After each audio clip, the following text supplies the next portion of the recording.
media. This is a press release from Kenyatta National Hospital on the status of the patient we received yesterday, the one major patient and the others that we received in this hospital for care following the demonstrations yesterday. So the Kenyatta National Hospital wishes to provide an update on the condition of a patient who was referred to the facility on the afternoon of Tuesday, the 17th, 2025, who sustained a gunshot wound during the protests in Nairobi's Central Business District. The male patient, who came in as an unknown person and who is believed to be a trader in the CBD, was brought in and received in Kenyatta National Hospital Accident and Emergency Center at 3:16 p.m. yesterday. He was a referral from a clinic within the CBD. Upon arrival at the Accident and Emergency Center, he was noted to be critically ill with a wound on the left side of his head, resulting in bleeding and evidence of severe injury. The emergency care team, led by our emergency care physician, Dr. Janet Sugut, swung into action, stabilized his condition, and placed him on life support. He was then sent for a CT scan of the brain, which confirmed the presence of a bullet. It confirmed that a bullet had struck the left side of his head, and yes, it confirmed that the bullet had struck the left side of his head. The patient was then prepared for surgery, for emergency surgery to mitigate his condition. And at around 8:50 p.m., he was ready, and also our team was ready to start the operation. The patient was wheeled into theater, where a complex and delicate surgery was conducted by a multidisciplinary team under the leadership of our neurosurgeon, Dr. Sam Jiru. The procedure in theater lasted about 2 hours. During the procedure, an object believed to be a bullet was removed. The patient thereafter was transferred to the intensive care unit, where he is being cared for up to this moment. While his condition is critically ill, he is alive and is under close round-the-clock observation and care by our dedicated medical team. In total, ladies and gentlemen, we received 16 casualties in our Accident and Emergency Center yesterday from the demonstrations. The injuries that were described ranged from gunshot wounds to blunt trauma. Of the 16 patients, 7 patients were admitted to the wards for further management. 9 were treated and discharged. As of this morning, 6 had undergone surgery. 2 had undergone surgery, and 4 more were on the theater list, waiting to go to theater this morning. One other patient who remained unidentified as of this morning, having sustained a skull fracture reportedly from blunt trauma to the head. We commend the swift actions of the first responders and the public who ensured the timely referral of casualties to KNH. We also acknowledge the professionalism and dedication of our medical staff, who continue to respond effectively under high-pressure emergencies. Kenyatta National Hospital is committed to providing the highest standard of emergency and trauma care. Further updates will be provided as appropriate with due regard to the privacy and the dignity of the patients involved. I close by wishing all the patients who are injured, who are in our care, a quick recovery. Thank you very much. Any questions? Daktari, jambo kutoka Citizen TV, na awali kulikuwa na taarifa kwamba familia ilikuwa imeruhusiwa kwenda kumwona mtoto wao kwenye ICU, na pili kunazo picha ambazo zilikuwa zimesambaa sana kwenye mitandao ambazo zinaonyesha huyu mgonjwa akiwa kitandani. Kulikuwa na taarifa pia kwamba hali yake haikuwa nzuri sana, so tungependa tuambia vile mambo ilivyo na pia jina la huyu mgonjwa haswa, sababu pia kulikuwa na taarifa kwamba jina lake ni Joshua, lakini baadaye tunaambiwa anaitwa Boniface. So hiyo utatuweka sawa. Asante sana kwa swali lako kuhusu huyu mwathiriwa ambaye yuko katika wadi yetu ya wagonjwa mahututi.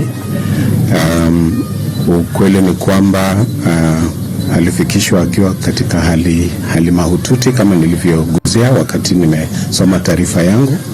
Ameshafanyiwa upasuaji na iko katika hali sasa hivi ambayo ni afadhali kuliko jinsi alipofika. Inawezekana kwamba kuna picha mtandaoni. Ni sera yetu kwamba wagonjwa wasipigwe picha na picha hizo kusambazwa mitandaoni bila idhini yao. Inawezekana kwamba watu wasiozingatia maadili hayo waweza kufanya hivyo kisiri na kusambaza hizo picha bila idhini ya hospitali. Kwa sasa hivi tuko katika harakati za kumtambua kwa majina yake. Jambo chanya ni kwamba baba yake yuko nasi tangu asubuhi. Amemtambulisha kwa jina fulani, lakini bado tunangojea udhibitisho, kwa sababu sera yetu ya hospitali ni kwamba lazima tuwe na uhakika kabla ya kuyataja majina yake. Kwa hivyo tunatumai kwamba kwa muda mchache ujao tutaweza kumtambua kwa majina yake kamili, lakini tunafurahi kwamba kuna watu wamejitokeza wakisema kwamba ni jamii yake. Asante.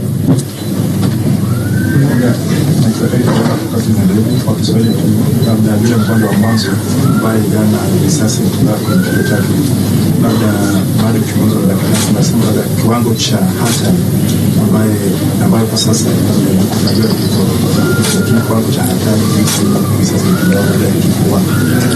Asante sana.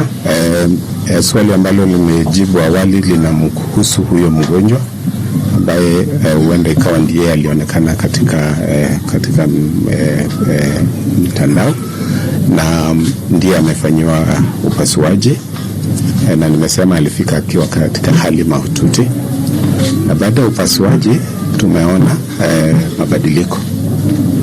Sisemi kwamba ameamka, lakini yuko katika hali ambayo inaridhisha kiasi fulani ukilinganisha na jinsi alipofikishwa hospitali. Asante.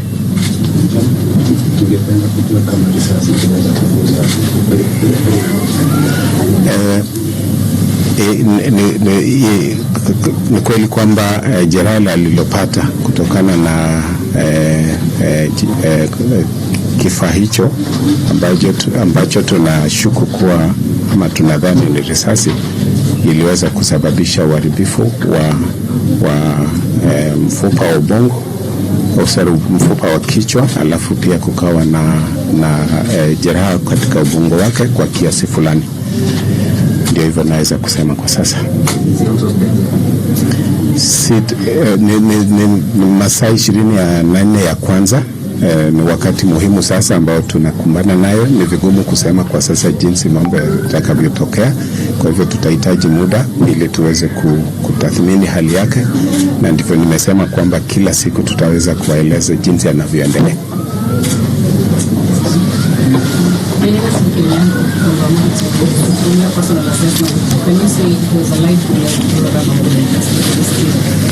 At this point in time, we were uncertain. Usually when we remove any foreign bodies from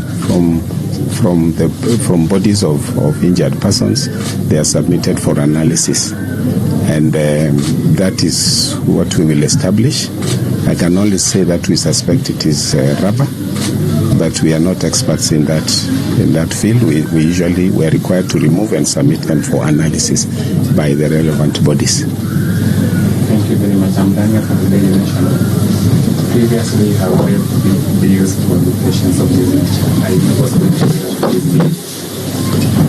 we don't call it waiving. We have a procedure in the hospital. We do have a fund for disaster cases, natural disasters, civil unrests like this one, and in most cases their bills are catered for. But we are not at that point yet where we are talking about bills. The most important thing is that the patient received timely care and is continuing to receive timely care and will receive care up to the point when we think he is fit to be discharged. My name is Vera Mara from KTN. You mentioned of patients coming in with gunshot wounds, and we've had you mention of two, one on the skull and the patient we are talking about here that was identified yesterday on camera.